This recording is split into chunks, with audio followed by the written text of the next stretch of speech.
हमारे पास बहुत सिचुएशंस ऐसी आ जाती हैं कि जहाँ पे ना तो हमें मार्जिन उनका बाय डिफ़ॉल्ट मार्जिन चाहिए होता है, ना पैडिंग चाहिए होती है। उसके लिए हमारे पास नो गटर्स की क्लास होती है। ये अगर हम रो पे लगा देते हैं तो इसमें हमारे पास जो कॉलम्स वगैरह होंगे उनका मार्जिन और पैडिंग वगैरह ख़त्म हो जाएगी। तो अभी हम देखते हैं इसको।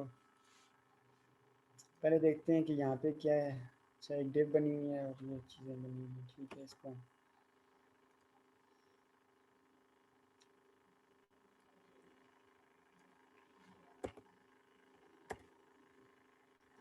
इसकी हाइट की अभी ज़रूरत नहीं है हमें, कल ज़रूरत पड़ी थी।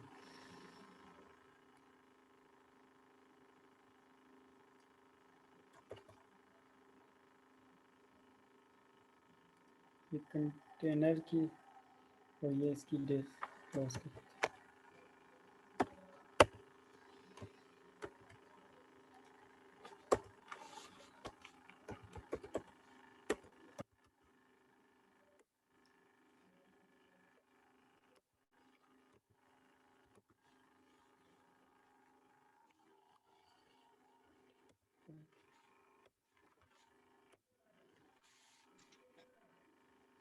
अच्छा, ये हमारे पास हम एक कॉलम बना रहे हैं 4, तो जिसकी विड्थ होगी 4 होगी। 4 कॉलम हम बनाएंगे, 12 तक आ जाएंगे। हम इनमें कुछ टेक्स्ट ऐड कर लेते हैं।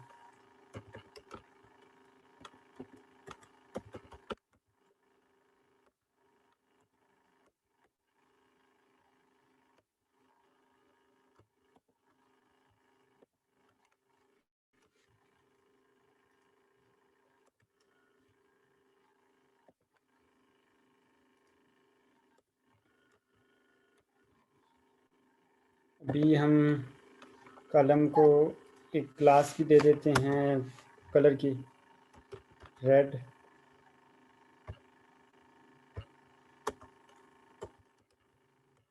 वॉलेट और ग्रीन,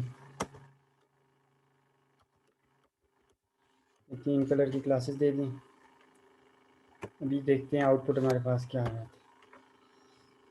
तो ये हमारे पास 3 कॉलम शो हो गए हैं, रेड, वॉलेट और ग्रीन।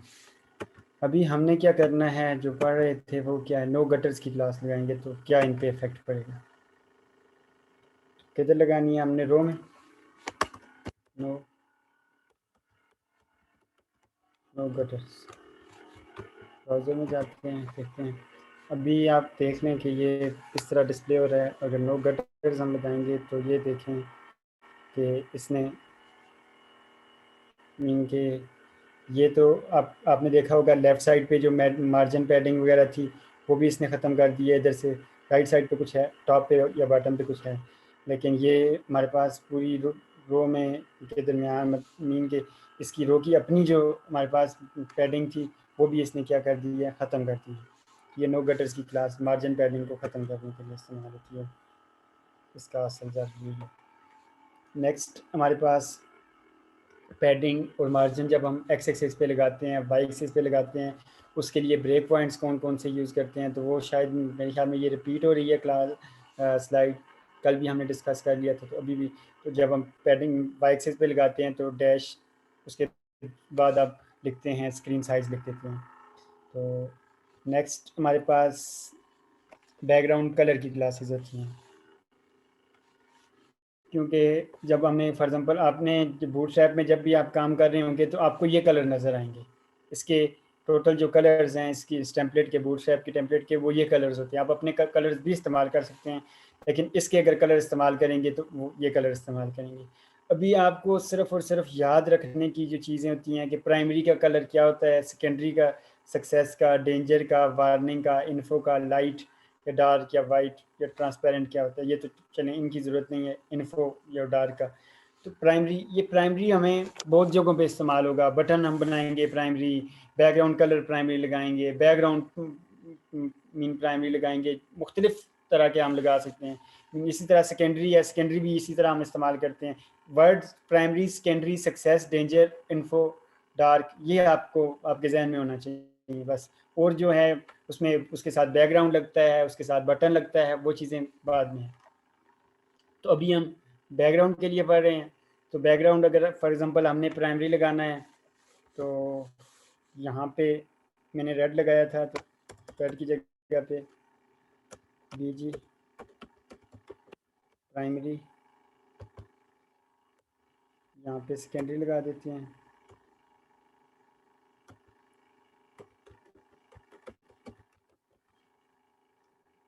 सेकेंडरी और बीजी रेंजर लगा देते हैं, और नो कटर्स अभी मैं ख़त्म कर देता हूँ। अभी इसको हमने पढ़ लिया है, सेव करते हैं। तो अभी दूसरी क्लासेस मैंने ख़त्म कर दी हैं इनकी, जो कलर्स की मैंने खुद लगाई थी। ये देखें, प्राइमरी के लिए हमारे पास ये कलर आ गया है, सेकेंडरी के लिए ये कलर आ गया है, डेंजर के लिए हमारे पास ये कलर आ गया। तो मीन के हमें अपनी क्लासेस बनाने के बजाय अगर यही कलर इस्तेमाल करते हैं बैकग्राउंड के लिए, तो हम ये लगा सकते हैं, ये क्लासेस लगा सकते हैं। इसी तरह बीजी डार्क अगर हम करते हैं किसी को, तो मैं ये चेक करना चाहता हूँ अगर हम डार्क करते हैं तो उसका कलर भी वाइट करेगा या नहीं करेगा। डार्क क्योंकि मुझे याद नहीं है कि जब मैंने प्रैक्टिस की थी, तो मीन इसका कलर इसने वाइट नहीं किया। इसको वाइट करने के लिए टेक्स्ट वाइट अगर हम कर दें, ये बाद में हम अभी आज इंशाल्लाह हम पढ़ेंगे, लेकिन वाइट, तो ये टेक्स्ट वाइट हो गया है हमारे पास। ये भी टेक्स्ट की क्लासेस है हमारे पास। तो ज़ाहिर है जब आप बैकग्राउंड डार्क लगाएंगे तो टेक्स्ट वाइट की क्लास भी आपने लगानी है। तो दूसरी के लिए तो ठीक है, चलिए आप इनके लिए भी अगर वाइट लगाते हैं तो ज़रूरी नहीं है, क्योंकि यहाँ पे तो रीडेबल होता है ना, लेकिन ब्लैक में ब्लैक कलर रीडेबल नहीं होता। नेक्स्ट हमारे पास टेक्स्ट की क्लासेस हैं, जिस तरह टेक्स्ट प्राइमरी है, सेकेंडरी है, सक्सेस है, डेंजर है, वार्निंग है, इन्फो है। फॉर एग्जांपल सेकेंडरी में यहाँ पे एक जगह पे हम लगा देते हैं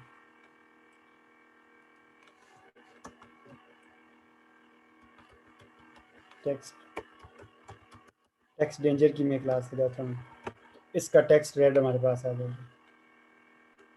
तो ये हम क्लासेस लगा सकते हैं, डायरेक्ट क्लास लगा के आप कलर इसका चेंज कर सकते हैं, टेक्स्ट का कलर। इसमें और प्रैक्टिस करने की मेरे ख्याल में ज़रूरत नहीं है। इसी तरह हमारे पास टेक्स्ट लाइट करेंगे तो वो आपका मीन बैकग्राउंड अगर ब्लैक है तो थोड़ा सा लाइट लाइट शो होगा। डार्क करेंगे तो फुल डार्क हमारे पास, जिस तरह टेक्स्ट वाइट मीन के वाइट शो होगा। लाइट और वाइट में ये है कि वाइट मीन फुल हमें वाइट नज़र आएगा, लेकिन लाइट को हम ऑफ वाइट भी कह सकते हैं। इसी तरह टेक्स्ट बॉडी मीन के जो बॉडी में हमारे पास जो उसका कलर होगा वही आएगा। फिर टेक्स्ट म्यूटेड के लिए ये कलर होगा, और टेक्स्ट ब्लैक 50 मीन के ये 50% ब्लैक होगा, 50% वाइट होगा, इस तरह ये शो हो जाएगा। तो इसमें मेरे ख्याल में इसकी प्रैक्टिस की ज़रूरत नहीं है, आपको जस्ट ये क्लासेस का पता होना चाहिए, ये क्लासेस इस्तेमाल हो सकती हैं बस। फिर हमारे पास ज़ाहिर है जब हम किसी भी डेव में टेक्स्ट लिखते हैं या कोई कॉलम वगैरह बना रहे होते हैं, आप मीन के कोई कुछ लिख रहे होते हैं, तो हमारे पास हमें ये भी ज़रूरत पड़ती है कि हम टेक्स्ट को की अलाइनमेंट भी कर सकें। तो बेसिकली हमारे पास जब जो भी टेक्स्ट एडिटर्स होते हैं उनकी 4 किस्म की अलाइनमेंट होती है। लेफ़्ट साइड पे अलाइनमेंट हम कर सकते हैं, राइट साइड पे हम अलाइनमेंट कर सकते हैं, सेंटर में कर सकते हैं, और जस्टिफाई कर सकते हैं। लेफ़्ट क्या होता है कि टेक्स्ट हमारे पास लेफ्ट साइड पे आ जाएगा, जिस तरह टेक्स्ट लाइन क्लास यहाँ पे लिखा हुआ है लेफ्ट साइड पे। राइट क्या होगा कि टेक्स्ट हमारे पास यहाँ इधर अगर आ गया है, राइट साइड पे आ गया तो ये राइट होगा। सेंटर मीन के दरमियान में आ जाएगा, और जस्टिफाई मीन के लेफ्ट और राइट से हमारे पास सेम हो जाएगा। जिस तरह आपको जब इंग्लिश न्यूज़पेपर में आप देखते हैं तो वहाँ पे जस्टिफाई होता है इंग्लिश न्यूज़पेपर का, तो वो जस्टिफाई ये होता है कि लेफ्ट और राइट से सेम आपकी मिनिमम स्पेसिंग होती है और सेम होती है। इस पे कुछ काम कर लेते हैं हम, एंड करके इसमें टेक्स्ट थोड़ा सा रख देते हैं, थ्री वर्ड्स का, और टेक्स्ट सेंटर करते हैं इसके पहले। अभी आपको समझ भी बूटस्ट्रैप की अच्छी आ रही होगी, अभी आपको मतलब इतना आपके जहन में इतना होगा कि अभी हमें याद करने की या रटा लगाने की इसकी ज़रूरत नहीं है। आस्ता आस्ता आपको सारी चीज़ें खुद ब खुद अभी क्लियर, मेरे ख्याल में ईजी हो गया है बूटस्ट्रैप अभी इस लेवल पे जब आप पहुँच आए हैं। हाँ, किसी को फिर भी मसला है बता दो। ये देखिए टेक्स्ट सेंटर मैंने किया तो ये सेंटर में आ गया। इसी तरह अगर हम लेफ़्ट करते हैं, ये लेफ़्ट साइड पे आ गया। और सर ये फ्लोट लेफ्ट और फ्लो ये टेक्स्ट सेंटर दोनों एक ही चीज़ है? फ्लोट लेफ्ट देखें फ्लोट का ये होता है ना कि हमारे पास जब फ्लोट की क्लास हम इस्तेमाल करते हैं वो डिव पे इस्तेमाल होती है ना, कंटेनर पे इस्तेमाल होती है, ठीक है। तो वो जी। फ्लोट हो जाता है, ठीक है। लेकिन टेक्स्ट के लिए टेक्स्ट अलाइनमेंट की हम CSS जब हम इस्तेमाल करते हैं टेक्स्ट अलाइनमेंट की, कि हमारे पास जो जो डिव है, क्योंकि डिव बाज़ दफ़ा होता है कि हमारे पास डिव का स्पेस ज़्यादा होता है और टेक्स्ट कम होता है। उसके उसके लिए फिर हम क्या करते होते हैं कि टेक्स्ट अलाइनमेंट की क्लासेस इस्तेमाल करते हैं या टेक्स्ट अलाइनमेंट की CSS इस्तेमाल करते हैं। तो जस्टिफाई के लिए मैं क्या करता हूँ कि 100 सर ये तो बस बाकी सारा उसी तरह है। इसमें ये टेक्स्ट लाइन वहाँ पर लिखना पड़ता था CSS में, इसमें देखें सिर्फ ये राइट मैंने किया तो ये देखें राइट साइड पे आ गया। जस्टिफाई करेंगे तो लेफ्ट और राइट से ये सेम आ जाएगा। अभी मैं जस्टिफाई की क्लास चले में, क्योंकि मैंने टेक्स्ट डाल दिया है तो अभी बनाते हैं जस्टिफाई। और ये देखें लेफ़्ट और राइट से ये सेम, ये इंग्लिश न्यूज़पेपर में इस तरह होता है। नेक्स्ट, अगर आप टेक्स्ट, ये भी हो सकता है कि आप स्क्रीन के हिसाब से टेक्स्ट को ब्रेक करना चाह रहे हैं। के लिए आप स्क्रीन को कहाँ पे इस्तेमाल करेंगे, टेक्स्ट के बाद आप स्क्रीन साइज इस्तेमाल करेंगे, उसके बाद आपने लेफ़्ट इस्तेमाल करना है, राइट करना है, सेंटर करना है, जो भी करना है। इसकी प्रैक्टिस की मेरे ख्याल में ज़रूरत नहीं है। फिर टेक्स्ट ट्रांसफॉर्म की क्लासेस होती हैं कि हम हमारे पास फॉर एग्जांपल कोई टेक्स्ट है तो उसको अगर लिखा हुआ फॉर एग्जांपल अपर केस में है तो हम कहते हैं नहीं ये शो लोअर केस में हो जाए या कैपिटलाइज शो हो जाए। इसके लिए हमारे पास text lower case, text upper case और कैपिटलाइज का अगर आपको पता है तो ठीक है, नहीं तो ये होता है कि हमारे पास जो भी वर्ड होता है ना, हर वर्ड का पहला करेक्टर जो होता है हमारे पास वो कैपिटल शो होता है कैपिटलाइज में। लोअर केस में तमाम लोअर्स आ जाएंगे, अपर में तमाम ऊपर। यहाँ पे सिर्फ मैं टेक्स्ट अपर केस में इस्तेमाल करता हूँ। जाते हैं एडिटर में, टेक्स्ट अपर केस, तो ये देखें तमाम टेक्स्ट हमारे पास अपर केस में आ गया। नेक्स्ट हमारे पास जिस तरह फ़ॉन्ट की क्लासेस भी होती हैं, जिस तरह फ़ॉन्ट की CSS हमारे पास फ़ॉन्ट वेट बोल्ड हम करते हैं, बोल्डर करते हैं, या उसका फ़ॉन्ट वेट हम मतलब 300 अगर करते हैं, लाइटर करते हैं, नॉर्मल करते हैं, टैलिक करते हैं। तो इसके लिए CSS तो ये होती है ना कि आप फ़ॉन्ट वेट लिखेंगे, उसके आगे उसकी वैल्यू लिखेंगे। लेकिन अगर हमने जस्ट क्लास इस्तेमाल करनी है, बूटस्ट्रैप हम इस्तेमाल कर रहे हैं, तो हमने क्या लिखना है, font hyphen weight hyphen bold, mean के ये बोल्ड हो जाएगा। फॉन्ट हाइफन अटैलिक तो अटैलिक हो जाएगा। नॉर्मल करना है तो नॉर्मल हो जाएगा। हम इसको बोल्ड किसी को करते हैं, किसी को ही बोल्ड करते हैं। Font hyphen weight bold, save किया, पेज को रिफ्रेश किया तो ये देखें हमारे पास टेक्स्ट बोल्ड आ गया है। और दूसरी भी इसी तरह इस्तेमाल होती हैं, इसमें इतना इशू नहीं होना चाहिए। जब हम ये एंकर टैग का जो फॉर्मेटिंग क्लासेस, हम एंकर टैग की भी हम इस्तेमाल कर सकते हैं। अगर हमने for example anchor tag use जब हम करेंगे तो उसके नीचे लाइन भी आ जाएगी, तो उसके ऊपर हावर करेंगे तो वो लिंक सा हमारे पास बनेगा। उसके लिए हमने क्या करना होता है कि वो हम CSS इस्तेमाल करते हैं, वो ख़त्म करने के लिए टेक्स्ट डेकोरेशन नन की हम CSS इस्तेमाल करते थे। तो इसके लिए जो हमारे पास बूटस्ट्रैप में क्लास है टेक्स्ट डेकोरेशन नन, तो एंकर टैग अगर हम इस्तेमाल करते हैं अभी,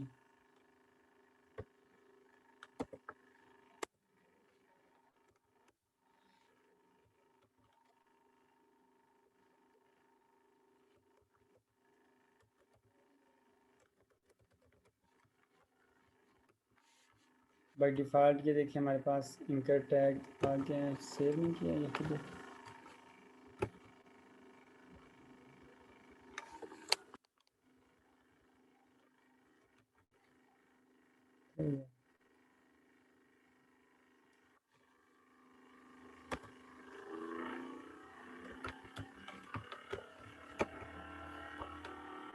ये हमारे पास एंकर टैग है, ठीक है, उसका कलर उसके साथ मैच कर रहा था तब। अभी देखें एंकर टैग बाय डिफ़ॉल्ट हमारे पास ब्लू आ रहा है, इसके नीचे लाइन आ रही होती है जब हावर करते हैं हम। इसकी डेकोरेशन हम ख़त्म भी कर सकते हैं, इसमें हम अगर क्लास इस्तेमाल करते हैं एंकर टैग में टेक्स्ट डेकोरेशन में, तो फिर वो हमारे पास उसका कलर पर डिफ़ॉल्ट कलर आ जाएगा जो टेक्स्ट का कलर होता है। तो यहाँ पे क्लास टेक्स्ट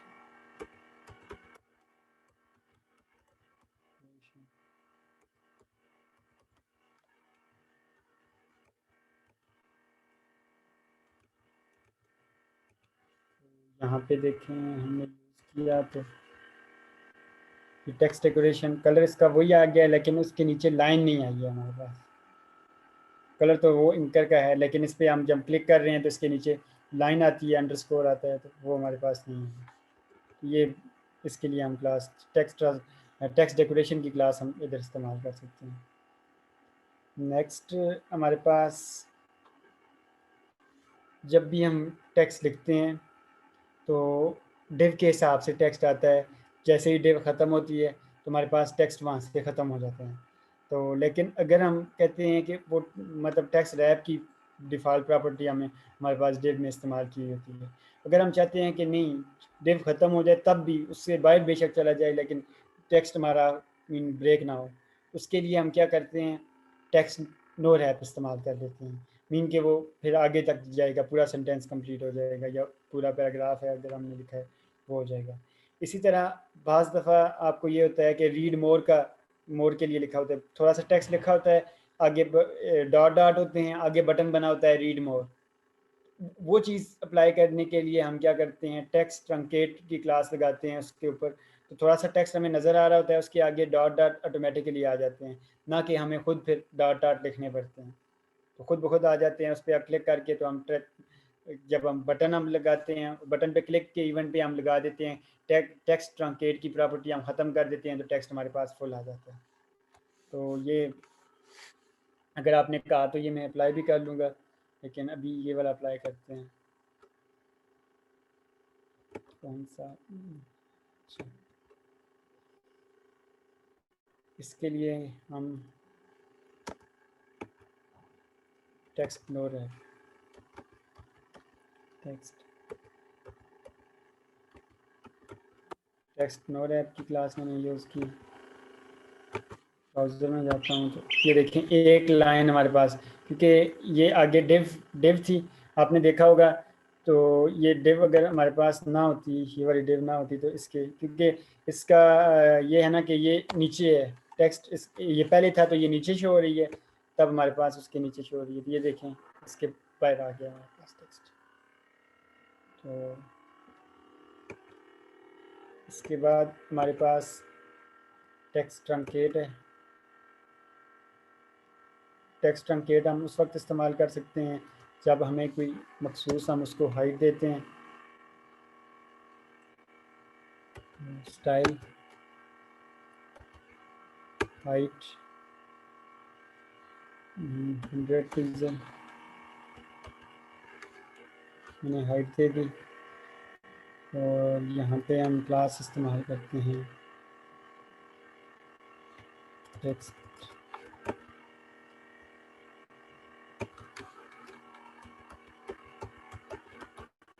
ट्रंकेट। तो ये देखें हमारे पास लाइन आई है, उसके आगे 3 डॉट आ गए हैं टेक्स्ट ट्रंकेट की। तो अक्सर जब हम टेक्स्ट ट्रंकेट इस्तेमाल करते हैं उसके आगे हम बटन भी इस्तेमाल कर रहे होते हैं। बटन पे क्लिक करते हैं तो वो रीड मोड के लिए हमारे पास ओपन हो जाता है, पूरी डिटेल ओपन हो जाती है। नेक्स्ट हमारे पास हो गया है टेक्स्ट रैपिंग कि हमारे पास एक सेंटेंस या एक वर्ड इतना लंबा है, अगर वो एक जगह पे नहीं आ रहा, मीन कि हमारे दिल से बाहर आ रहा है, उसके लिए हम टेक्स्ट ब्रेक की प्रॉपर्टी इस्तेमाल करेंगे। तो वो टेक्स्ट ब्रेक में ये होगा कि टेक्स्ट हमारे पास वो नीचे चला जाएगा, ब्रेक हो जाएगा। फॉर एग्ज़ाम्पल हम यहाँ पे हाइट की जगह पे विड्थ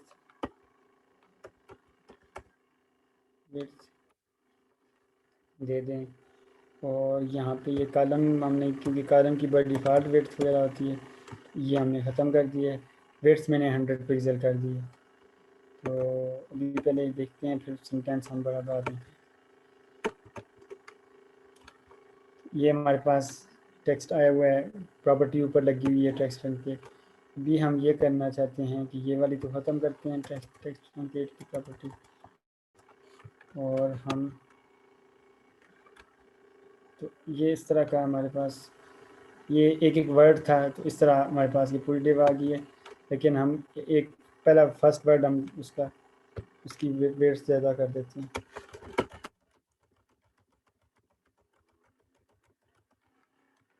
ये पहला वर्ड इतना लंबा तो नहीं होता, लेकिन मैंने कर दिया। तो ये देखें पहला वर्ड हमारे पास ये आगे आ गया, डिव से बाहर आ गया। इसके लिए टेक्स्ट की हम प्रॉपर्टी इस्तेमाल करेंगे टेक्स्ट ब्रेक। तो वो क्या हो जाएगा कि हमारे पास वो ब्रेक हो जाएगा जहाँ पे डिव ख़त्म हो।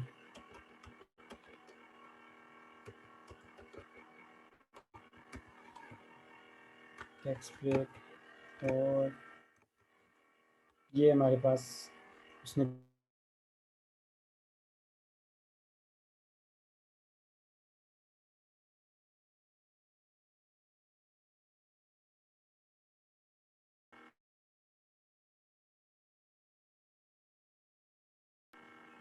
नहीं, मुश्किल नहीं है ना, तब मैं कह रहा हूँ कि जल्दी-जल्दी ख़त्म हो जाए। तब मैंने कहा यही ना हो कि सर आपके ये अंदर टेक्स्ट इतना ब्रेक ज़्यादा जो किया प्रॉब्लम। है नो रैप और टेक्स्ट ब्रेक में, तो सर कोई डिफरेंस नहीं है मेरे ख्याल में। नो किसका? रैप में भी तो वही काम करता है सर। नो रैप, इसको नो रैप लगाते हैं ना, ये जो क्लास है नो रैप की, तो इसमें ये बाय डिफ़ॉल्ट हमारे पास नो रैप होती नहीं है। बाय डिफ़ॉल्ट ये होता है ना, ये तो डिफ़ॉल्ट तो ये ऊपर जो टेक्स्ट हमारे पास दिया हुआ है ना, ये वाला टेक्स्ट, अगर हम टेक्स्ट देखते हैं तो इसी तरह हमारे पास डिव में शो हो जाता है ना। अगर हम चाहते हैं कि इस तरह शो ना हो, ब्रेक ना हो, मतलब रैप ना हो, टेक्स्ट सीधी लाइन में शो हो, तो फिर नो रैप की क्लास लगाती है। ये तो उसका उल्ट है ना, ये वाला। ये तो हमारे पास एक अगर वर्ड इतना लंबा हो गया है कि वो डिव से बाहर चला गया है, उसके लिए हम टेक्स्ट ब्रेक की लगाएंगे तो वो टेक्स्ट हमारे पास नीचे आ जाएगा। बाय डिफ़ॉल्ट तो हमारे पास टेक्स्ट ब्रेक की प्रॉपर्टी होती है वर्ड्स के लिए। वर्ड्स के लिए तो टेक्स्ट ब्रेक ही होता है ना, एक वर्ड ख़त्म हो गया तो दूसरा वर्ड हमारे पास नीचे चला जाएगा। अगर यहाँ पे वर्ड ख़त्म हो गया तो अगला वर्ड अगर हम उसकी विड्थ ज़्यादा है तो नीचे चला जाएगा। लेकिन जब हम हमारे पास वर्ड बड़ा है तो उसके लिए हम क्या इस्तेमाल करेंगे, टेक्स्ट ब्रेक। अभी क्लियर हुआ है शायद?